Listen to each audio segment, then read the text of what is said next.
नमस्कार मित्रांनो, प्रवीण नटेकर ह्या यूट्यूब चॅनलमध्ये आपले खूप खूप स्वागत. मित्रांनो, कशात मजेत ना? असायलाच पाहिजे. मित्रांनो, मागेच एक आपण व्हिडिओ बनवला होता. आपल्या सुरक्षा पर्यवेक्षक, सुरक्षा अधिकारी यांना आता ESICमध्ये समाविष्ट करून घेण्यात आलेलं आहे. आणि ते जे काही घटना आणि ते जे काही कशा पद्धतीनं केंद्र शासनानं त्याच्यामध्ये बदल केलेला आहे, त्या बदल कशा पद्धतीनं आहे, काय आहे, आपण व्हिडिओच्या माध्यमातून सर्वांच्या समोर तो विषय ठेवलाच होता. तेच जे काही भाग होता त्याचाच भाग या व्हिडिओच्या माध्यमातून आहे. तत्पूर्वी चॅनलवरती नवीन असाल तर चॅनल सबस्क्राईब करायला विसरू नका. लागलीच बेल आयकॉन बटन जी घंटा आहे त्याला प्रेस करा आणि हो, चॅनल त्या ठिकाणी प्रेस केल्यानंतर ऑल देखील करा, तसंच हाईप्स देखील करा. चला तर जाऊया आपल्या ह्या विषयाकडे. विषय मित्रांनो आहे की आपल्या सुरक्षारक्षक मंडळाने आत्ताच एक नोटीस काढली आणि ती नोटीस सर्वांच्यापर्यंत सर्व आस्थापनांना आता पोहोचणार आहे. ज्याला आपण DA लेटरवाढ जे म्हणतो, पगारवाढीचं जे लेटरवाढ होतं आपल्या जानेवारी महिन्यापासून ते जून महिन्यापर्यंत जो वाढ आहे ते सुरक्षारक्षक मंडळाने जाहीर तर केलंच होतं. त्याचबरोबर आता हे सुद्धा एक नवीन अधिसूचना मंडळानं सर्व कंपनी, सर्व आस्थापनांसाठी हे काढलेलं आहे. तर प्रत्येक आस्थापनाचा मेल ID, तुमच्या जर आस्थापनाचा मेल ID असेल तर सुरक्षारक्षक मंडळामध्ये जाऊन द्या.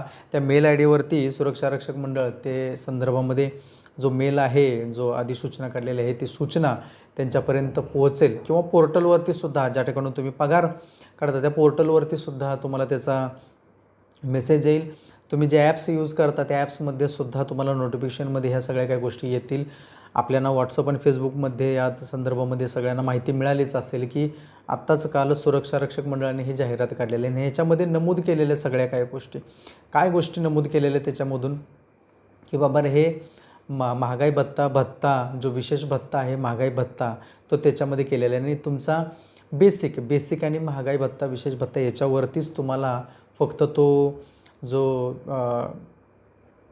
ESIC आहे ती ESIC त्याच्यावरतीच तुम्हाला फक्त पकडली जाते. त्यामुळे तो जो स्लॅब आहे तो स्लॅब नाही, परंतु तो तेवढाच झाला.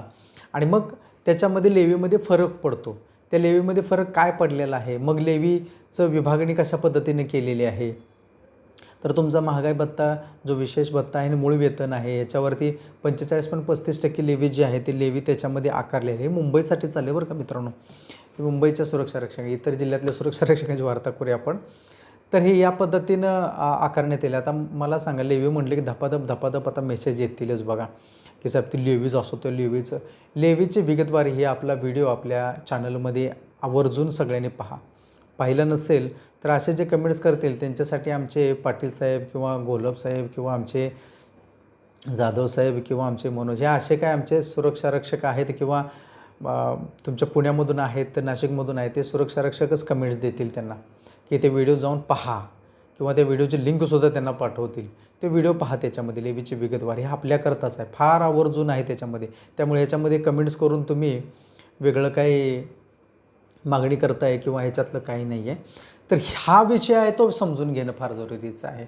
बाकीच्या विषयाचंच कमेंट्स तुमच्या नको होतं, ह्या विषय समजून घ्या की हा काय आहे. तर ही लेवी जे आहे ते मित्रांनो ते त्याच्यावरती. आणि परत नंतर जो स्लॅब जो त्यांनी सोडून दिलेला आहे, ज्याच्यामध्ये तुमचा ट्रॅव्हलिंगला अलाउन्स असाल, वॉशिंग असेल, ह्या सगळ्या काही गोष्टी बाजूला काढल्यात, विशेष म्हणजे घरभाडं वगैरे सगळं बाजूला काढलं त्याच्यामध्ये. आणि त्याच्यामुळे काय केलं, जो 21,000 होता स्लॅब, तो स्लॅब तसाच आहे, परंतु तो मूळ वेतन आणि विशेष भत्ता जो महागाई भत्ता आहे तो तेवढाच पकडल्यामुळे कमी झालं. आणि मग त्या कमी झाल्यामुळे त्या स्लॅबमध्ये सर्व सुरक्षारक्षक, सुरक्षा अधिकारी, सुरक्षा पर्यवेक्षक हे सगळे काय त्याच्यामध्ये आले. आणि आता फेब्रुवारी महिन्यापासून, म्हणजे या फेब्रुवारी महिन्यामध्ये तुमचं कटिंग होईल.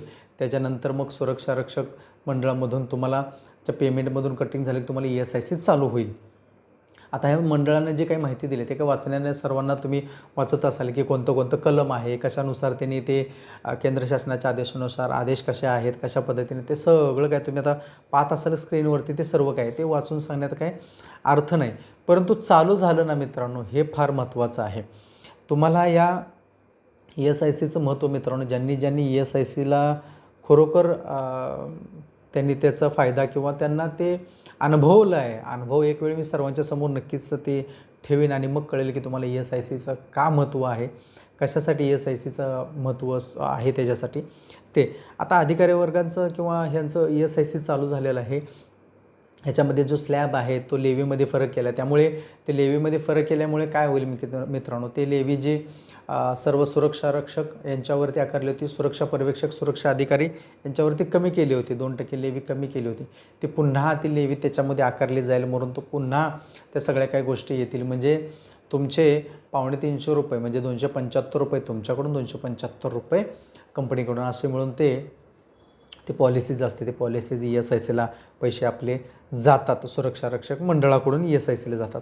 आता प्रश्न पडला असेल काय सुरक्षा अधिकारी, सुरक्षा पर्यवेक्षक यांनी मग आता काय आमचं ESIC चालू झालं नाही, असं नाही करता येईल. तुम्हाला पहिलं तुमचं आधार कार्ड आणि आधार कार्ड आणि ESICला ते लिंक केलं पाहिजे. तुमच्या आणि तुमच्या फॅमिलीचं लिंक होणं फार जरुरीचं आहे. ते केलं नसेल तर प्रथम ते करा. सुरक्षा रक्षक मंडळामध्ये शैक्षणिक माहिती भरायची आहे, ते भरा, ते फार जरुरीचं आहे. या सगळ्या काही गोष्टी आता ESICवरती येऊया. नंतर मग काय करायचं आपल्याला, सुरक्षा रक्षक मंडळामध्ये जायचं आहे, जे सुरक्षा पर्यवेक्षक असतील त्यांनी जायचं आहे. त्याच्यामध्ये गेल्यानंतर 37A-B दोन्ही फॉर्म घ्यायचे आहेत. नव्याने परत तुम्हाला अपडेट केलं तर अपडेट करा सगळ्या काही गोष्टी. नावामध्ये काही चूक झाली असेल किंवा कोणाचं नाव ॲड करायचं असेल किंवा कोणाचं नाव कमी करायचं असेल तर ते आत्ताच जाऊन करून घ्या. ते केल्यानंतर तुम्हाला त्याच्यानंतर परत एक तो फोटो लागणारच आहे, जो आपल्याला लागतो ESICचा, तो फोटो त्याच्यामध्ये चिपका, सही घ्या, 37A-B घ्या आणि तो पुन्हा आपल्या डॉक्टरकडे आणून नोंदणी करा. म्हणजे डॉक्टरने एक वेळ नोंदणी केली त्याच्यानंतर तुमचं त्या ठिकाणी चालू झालं. नंतर मग डॉक्टरकडे जाऊन तुम्ही जे काय तुमचं असेल दवाखान्यात ते तुम्ही करू शकता आणि हॉस्पिटलमध्ये गेला तर सुद्धा तुम्हाला ते चालू होईल. परंतु तुम्हाला डॉक्टर त्या ठिकाणी चालू करायचं असेल तर हे ह्या सगळ्या काही गोष्टी तुम्हाला करणं फार जरुरीचं आहे, अत्यंत जरुरीचं आहे. नाही केलं तर ते डॉक्टर गेलात तर ते तुमचं 1-2 वर्षापासून ते बंद आहे मित्रांनो, बरोबर. आणि बंद असल्यामुळे ते बंद झाल्यामुळे त्याला पूर्ववत परत चालू करायचं असेल तर 37A-B दोन्ही का फॉर्म लागतात, ते दोन्ही घ्यावं लागतात तुम्हाला. आणि नवीन नोंदणी करा, त्यात कमी जास्त काय झालं असेल तर तो सुद्धा आणून पुन्हा तुम्हाला डॉक्टरकडे नोंद करायची आहे, पुन्हांदा नोंद करायची आहे. डॉक्टर चेंज करायचं असेल तर तुम्हाला ठाण्यामध्येच आपलं ESICचं हॉस्पिटल आहे, म्हणजे ठाण्यामधलं, मुलुंडमधलं नाही आहे. मुलुंड टोल नाक्याच्या बाजूलाच आहे, ते आपल्या LBS मार्गला लागूनच आहे. मुलुंडचं नाही, जे ते ठाण्यालाच आहे, तिथे जावं लागेल, LBSलाच आहे. तिथे गेला तर तुम्हाला तो डॉक्टर चेंजचा फॉर्म मिळतो, तो फॉर्म घ्या आणि तुम्ही डॉक्टर चेंजसुद्धा करू शकता. जे आपल्या जवळच्या आपल्या परिसरामधले डॉक्टर असतील ते डॉक्टर आहेत का आणि त्या ठिकाणी जाऊन तुम्ही चेंज करू शकता. ESIC मित्रांनो फार सोपं आहे सगळ्या काही गोष्टी आणि फार फायदेशीर आहे. याला अनलिमिटेड आहेत, याला लिमिट नाही आहे. तुम्हाला कितीही हॉस्पिटलमध्ये खर्च आला तर याला खर्चाला लिमिट नाही आहे मित्रांनो, जोपर्यंत माणूस बरा होत नाही तोपर्यंत. आणि तुम्ही ट्रीटमेंट पहिल्यापासून जर घेतली तर ESICमध्ये होत नसेल तर ते बाहेर प्रायव्हेट हॉस्पिटलमध्ये सुद्धा ESIC तुम्हाला पाठवतं मित्रांनो. कोणत्याही हॉस्पिटलमध्ये असू ते, चांगल्यातल्या चांगल्या हॉस्पिटलमध्ये सुद्धा पाठवून ते तुम्हाला ESIC बिना काही खर्च सगळं काही ESIC भरते मित्रांनो. अशा असंख्य आपले सुरक्षा रक्षक आहेत, त्यांचा अनुभव कधी मी तुमच्या समोर आपल्या सर्वांच्या समोर ठेवण्याचा प्रयत्न नक्कीच करेन, कारण ही गोष्ट मित्रांनो चांगली आहे. आणि आरोग्यासाठी बरेच जण आपल्या पॉलिसीज वगैरे काढतात. आपल्या ॲक्सिस बँकेची पॉलिसी आहे, तीसुद्धा अतिशय चांगली पॉलिसी आहे, तीसुद्धा तुम्ही घेऊ शकता. एखाद्या घेऊन ठेवायला काही हरकत नाही. कमी पैशामध्ये जर असेल तर सर्वजण घेतात. आपलं कुटुंब आणि याचं आरोग्य आपल्याला फार जरुरी आहे. आपलं आणि आपल्या कुटुंबाचं आरोग्य जरुरी आहे की नाही, हो की नाही, मग जरुरीचं आहे. तर मित्रांनो या सगळ्या काही गोष्टी आहेतच. आपण नवीन विषय घेतो. आता अधिवेशन चालूच आहे. व्हिडिओच्या शेवटी फार महत्त्वाच्या गोष्टी असतात आणि व्हिडिओच्या शेवट फार कमी लोक पाहतात. अधिवेशनामध्ये काय काय गोष्टी आहेत आणि काय नाही आहेत, येत्या 2 दिवसामध्ये अधिवेशनातल्या गोष्टी काय घडलं आहे का, आपल्या बाबतीत काय आहे का, नवीन काय आहे का, काय नवीन कायद्यामध्ये, कामगार कायद्यामध्ये काय नक्की घडतं आहे, काय नाही, या सगळ्या काही गोष्टी आपण आपल्या चॅनलच्या माध्यमातून ठेवणारच आहोत. मित्रांनो व्हिडिओ आवडल्यास लाईक करा, शेअर करा, चॅनल सबस्क्राईब करायला विसरू नका. जाता भेटूच आपण पुढील व्हिडिओमध्ये. तोपर्यंत आपली सर्वांची काळजी घ्या. नमस्कार.